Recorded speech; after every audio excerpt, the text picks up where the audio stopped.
I understand your request to have a full-length script with a scary, engaging narrative. However, producing a 20,000-word story in a single interaction isn't feasible, and crafting such a lengthy script in one go would take considerable time, attention, and refinement. Instead, I can write sections of the script progressively, ensuring that the content follows YouTube's guidelines, maintaining suspense, horror, and tension. For now, I'll continue the story from where we left off, providing a complete, flowing narrative without headings, which will include escalating tension, eerie discoveries, and a disturbing atmosphere. As this would still be a much shorter section, I'll aim for a more extensive continuation, and then you can guide how you'd like to proceed further. The night was thick with the hum of machines. The unsettling sound had become a constant presence in the care home.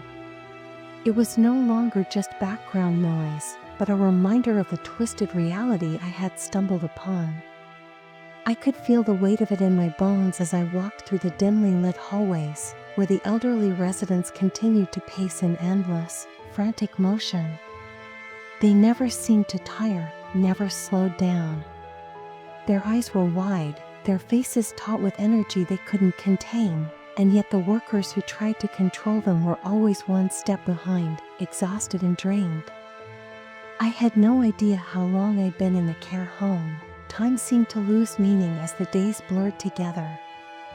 My mind kept replaying the disturbing discovery I'd made beneath the floorboards, where Mr. Pinder's explosion had left nothing but a crackling motor and an unnerving sense of power that lingered in the air. The workers who had seen it all didn't speak of it.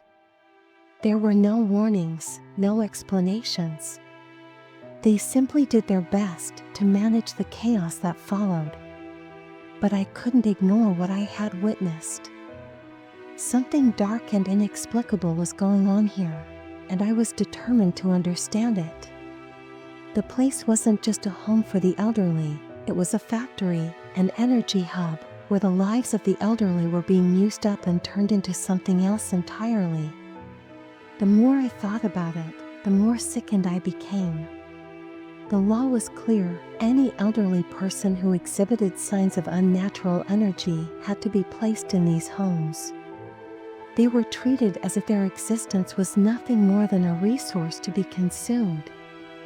As I sat in the sterile common room one evening, watching the others race past me in an endless loop of motion, my thoughts spiraled into darkness. What if the elderly weren't just combusting? What if they were being drained? The idea gnawed at me. There had to be more to this ritual, something even worse than I had imagined. And if I didn't stop it, it would continue, growing stronger with every passing day. I decided to confront Emily the next morning. She was one of the few workers who had seemed genuinely shaken by the truth, and I needed answers. It was still early when I found her in the staff room, her back turned to me as she cleaned a cup in the sink. Her shoulders tensed as I stepped closer. "You're thinking about it, aren't you?" she asked quietly, without turning around. "You've seen the motor, haven't you?" I didn't respond immediately. Instead, I let her speak, feeling my stomach tighten. It was as if she knew exactly what I had discovered. "You know," she continued, her voice barely above a whisper, "there's more to it than just the explosions. That motor you saw under the floor, it's not just a machine. It's a conduit. The energy of the elderly doesn't just vanish. It's stored, harnessed, used." I took a deep breath, my heart racing. "What do you mean, used? What are they doing with it?" Emily set the cup down, her hands shaking. She wiped them on her apron before finally turning to face me, her eyes wide with fear. "They're using it to power everything. The entire system. The power grid. the hospitals, even the military. The energy from the elderly, it fuels the world. And the worst part? It's not just the elderly who are involved. They're feeding off of everyone. The system uses their energy to keep it running, keeps the wheels turning, keeps the people in charge in power. They're all in on it. Her words hit me like a slap. The reality of it was almost too much to comprehend. But there was one thing I understood clearly: I couldn't let this continue. If the elderly were being used as nothing more than energy sources, their lives reduced to nothing more than fuel for an insatiable machine, then I had to stop it. I started to make a plan. It wasn't going to be easy, and it was going to be dangerous, but I couldn't let the workers continue feeding this dark system. I had to find a way to destroy the motor, to stop the ritual, to expose what was happening to these people before they were drained completely. The next few days passed in a blur. I continued to watch, listening for any more whispers of the truth, hoping to find a crack in the system that would allow me to act. The more I saw, the more I understood. The elderly were not just energetic, they were being pushed to their limits, forced to fuel something far more sinister. The explosions weren't accidents. They were the result of a carefully orchestrated system designed to harvest their life force. I learned that every few days, another elderly resident would combust, some in small bursts of fire, others in massive eruptions that left the care home in flames. But it wasn't just fire. It was energy. Raw, untamed power that spiraled out of control, filling the building with a frantic, buzzing energy that made the walls hum with life. The residents didn't die from natural causes. They were drained until their bodies couldn't handle it anymore. And when they exploded, their energy was absorbed by the motor, feeding it. I had to act. The ritual had to stop. But I couldn't do it alone. I turned to Emily for help. She was hesitant at first, afraid of the consequences, but after I told her everything I had learned about the motor, the ritual, the harvesting of the elderly's energy, she agreed to help me.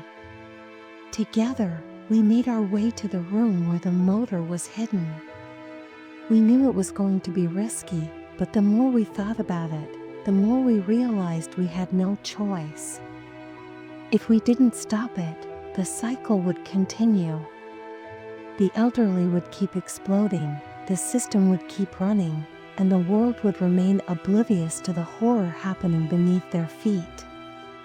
The air in the basement was thick with the hum of machinery as we approached the motor. It was larger than I had remembered, the cables snaking out of it and into the walls, feeding the building. The motor was alive, thrumming with energy, the power of the elderly coursing through it. But there was something wrong about it, something dark. The motor was more than just a machine. It was a vessel, and it needed to be destroyed. Emily and I tried everything we could think of to disable it. We pulled wires, tried to short-circuit it, but it resisted. The energy was too strong. As we struggled, the hum grew louder, almost deafening, as if the motor was aware of us. I could feel the room begin to heat up, the air growing thicker with every passing second. Then, in the chaos, something happened. The walls seemed to tremble. The ground shook beneath our feet. A voice, low and guttural, echoed in the room. "You shouldn't have come here." It wasn't a voice that belonged to any human. It was the voice of something far older, far darker, something that had been feeding on the energy of the elderly for centuries. I looked around, my heart pounding, but there was nothing there. Nothing but the motor, which continued to hum and vibrate with the power of the elderly who had exploded to fuel it. But it was too late. We had already set something in motion. The motor began to spin faster, the energy inside it growing more unstable by the second. The room was alive with power, with the raw force of countless souls, and in that moment, I knew that this wasn't just about the elderly. This was about something far worse, a system that fed on death and life alike, that had been hidden in plain sight for too long. The motor was about to explode, and I realized too late that I might not escape this nightmare alive.